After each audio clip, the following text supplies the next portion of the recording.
YouTube channel the सोच इस frame में। हमारे यहाँ शास्त्रों में एक बात कही जाती है, सा विद्या या विमुक्तता।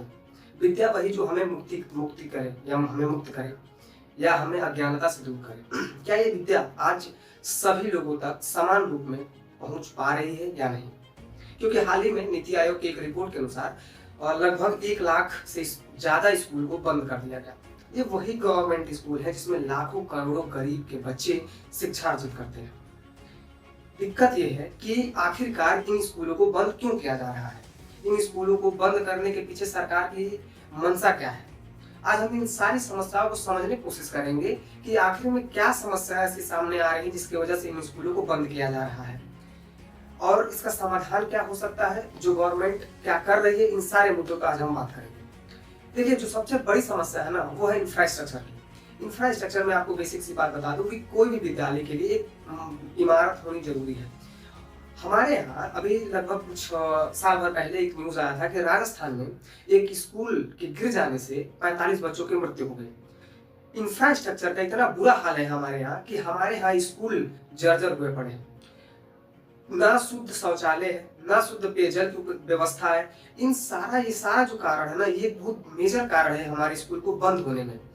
और इस पे गवर्नमेंट क्या कर रही है, इस पे हम अभी आगे बात करेंगे। लेकिन फिर भी ये मेजर रीजन में से एक है कि हमारे यहाँ बुनियादी जो ढांचा होता है विद्यालयों के लिए वो उपलब्ध नहीं है, अच्छे से उपलब्ध नहीं है। दूसरा जो सबसे बड़ा कारण है ना, वो है शिक्षकों की कमी और उनकी असमानता। हम शिक्षकों की कमी और असमानता पे बात कर रहे हैं। असमानता पे हम आपको बता दें।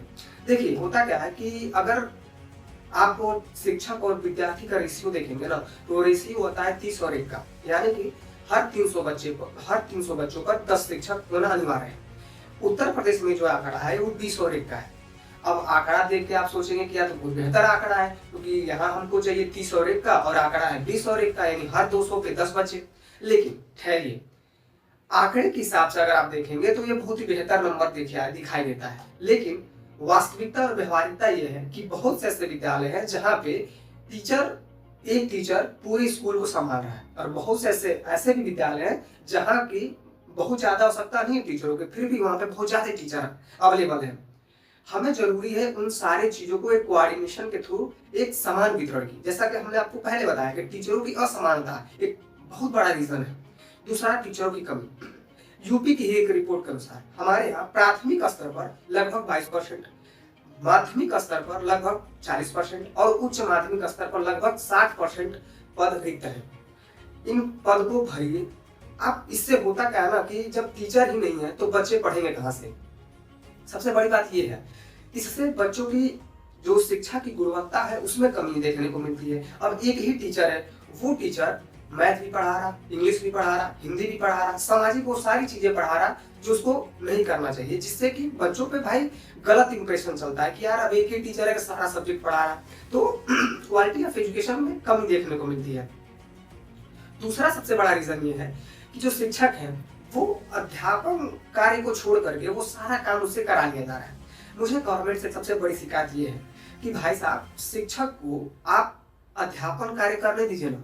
शिक्षक पढ़ाने के अलावा वो सारा काम कर रहा है जो उसको नहीं करना चाहिए। मैं आपको एग्जांपल देता हूँ, आप इस बात से रिलेट भी कर पाएंगे। आज हमारे यहाँ भारत में हर रोज या हर समय कोई न कोई चुनाव प्रक्रिया चलती रहती है। जैसे कभी ग्राम पंचायत चुनाव, कभी जिला पंचायत, कभी विधानसभा का, कभी आपका कोई आंकड़ा जुटाना हो, कभी कुछ करना हो। ये सारा काम हमारे यहाँ के अध्यापक ही करते हैं। हमारे यहाँ के अध्यापक वो सारा काम कर रहे हैं जो कि उनको नहीं करना चाहिए। तो ये सबसे बड़ा, मुझे लगता है कि ये सबसे बड़ा एक कारण है जिसकी वजह से जो कि इस विद्यालय को बंद करना या गवर्नमेंट स्कूल में लोग अपने बच्चों को पढ़ने तक नहीं भेज रहे हैं। ये सबसे एक मेजर रीजन में से एक है।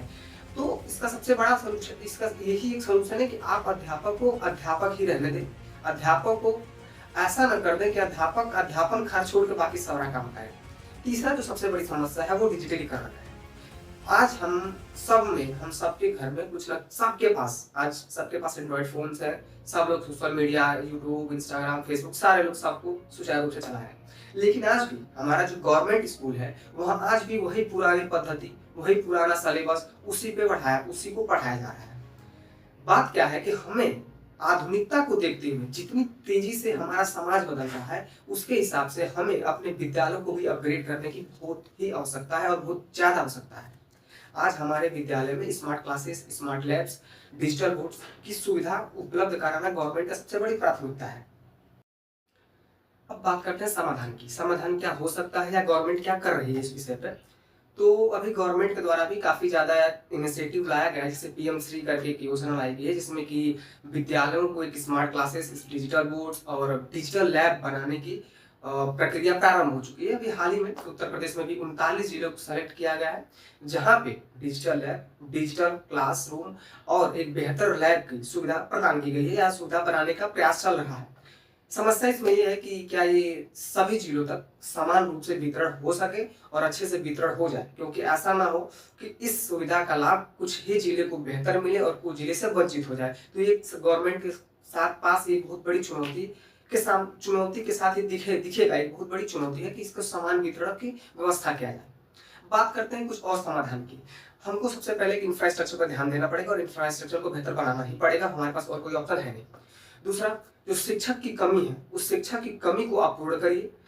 दूसरी बात कि शिक्षा की जितनी कमियां वो पूर्ण करिए और शिक्षक को पढ़ाने ही दिया जाए।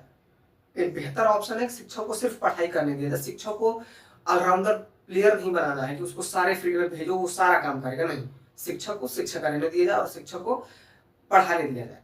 दूसरी समस्या, हमारा मूल अधिकार है, हमें उससे कोई वंचित नहीं कर सकता है। और एक बहुत ही महान व्यक्ति डॉक्टर बी.आर. अम्बेडकर जी का एक बहुत बेहतरीन कोट है कि शिक्षा वो शेरनी का दूध है कि जो पिएगा वो दहाड़ेगा।